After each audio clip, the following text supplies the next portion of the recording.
He left that place and came to his hometown, and his disciples followed him. On the Sabbath he began to teach in the synagogue, and many who heard him were astounded. They said, "Where did this man get all this? What is this wisdom that has been given to him? What deeds of power are being done by his hands? Is not this the carpenter, the son of Mary, and brother of James, and Joses, and Judas, and Simon? And are not his sisters here with us?" And they took offence at him.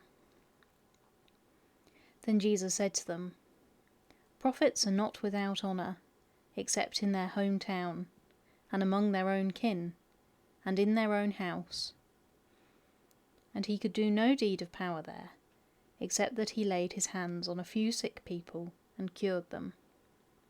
And he was amazed at their unbelief.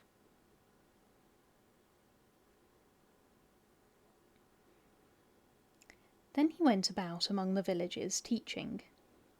He called the 12 and began to send them out 2 by 2, and gave them authority over the unclean spirits. He ordered them to take nothing for their journey except a staff, no bread, no bag, no money in their belts, but to wear sandals and not put on 2 tunics.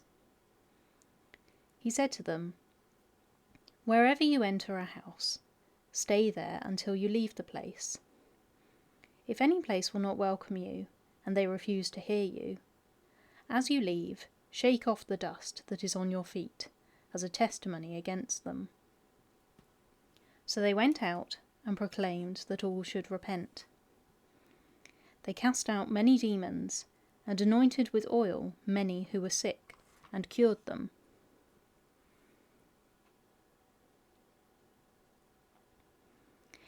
King Herod heard of it, for Jesus' name had become known.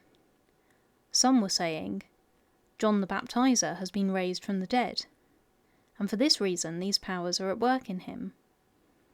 But others said, "It is Elijah." And others said, "It is a prophet, like one of the prophets of old." But when Herod heard of it, he said, "John, whom I beheaded, has been raised." For Herod himself had sent men who arrested John, bound him, and put him in prison on account of Herodias, his brother Philip's wife, because Herod had married her. For John had been telling Herod, "It is not lawful for you to have your brother's wife." And Herodias had a grudge against him, and wanted to kill him. But she could not, for Herod feared John, knowing that he was a righteous and holy man, and he protected him. When he heard him, he was greatly perplexed, and yet he liked to listen to him.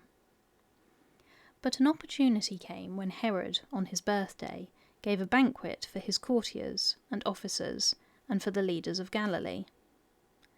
When his daughter Herodias came in and danced, she pleased Herod and his guests, and the king said to the girl, "Ask me for whatever you wish, and I will give it."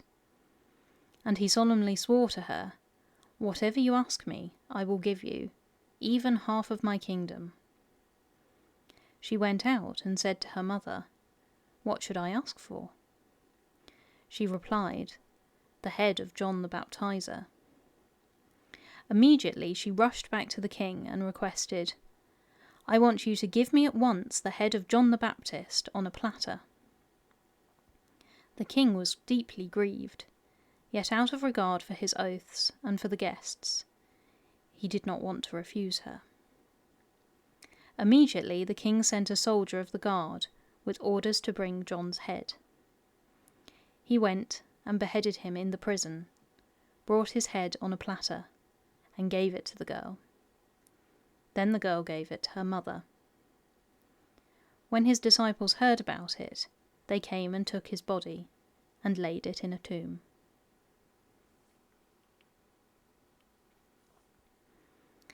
The apostles gathered around Jesus and told him all that they had done and taught. He said to them, "Come away to a deserted place all by yourselves, and rest a while." For many were coming and going, and they had no leisure even to eat. And they went away in the boat to a deserted place by themselves. Now many saw them going, and recognized them, and they hurried there on foot from all the towns, and arrived ahead of them. As he went ashore, he saw a great crowd, and he had compassion for them, because they were like sheep without a shepherd. And he began to teach them many things. When it grew late, his disciples came to him and said, "This is a deserted place, and the hour is now very late. Send them away, so that they may go into the surrounding country and villages, and buy something for themselves to eat." But he answered them, "You give them something to eat." They said to him, "Are we to go and buy 200 denarii worth of bread, and give it to them to eat?" And he said to them, "How many loaves have you? Go and see." When they had found out, they said, 5, and 2 fish. Then he ordered them to get all the people to sit down in groups on the green grass. So they sat down in groups of hundreds and of 50s. Taking the 5 loaves and the 2 fish, he looked up to heaven, and blessed and broke the loaves, and gave them to his disciples to set before the people. And he divided the 2 fish among them all. And all ate and were filled, and they took up 12 baskets full of broken pieces and of the fish. Those who had eaten the loaves numbered 5,000 men.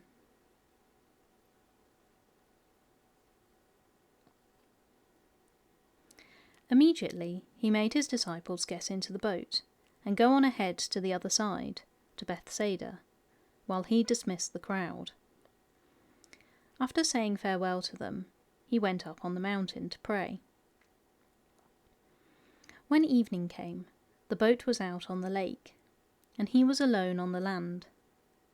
When he saw that they were straining at the oars against an adverse wind, he came towards them early in the morning, walking on the lake. He intended to pass them by. But when they saw him walking on the lake, they thought it was a ghost, and cried out. For they all saw him, and were terrified. But immediately he spoke to them and said, "Take heart, it is I. Do not be afraid." Then he got into the boat with them, and the wind ceased. And they were utterly astounded, for they did not understand about the loaves, but their hearts were hardened.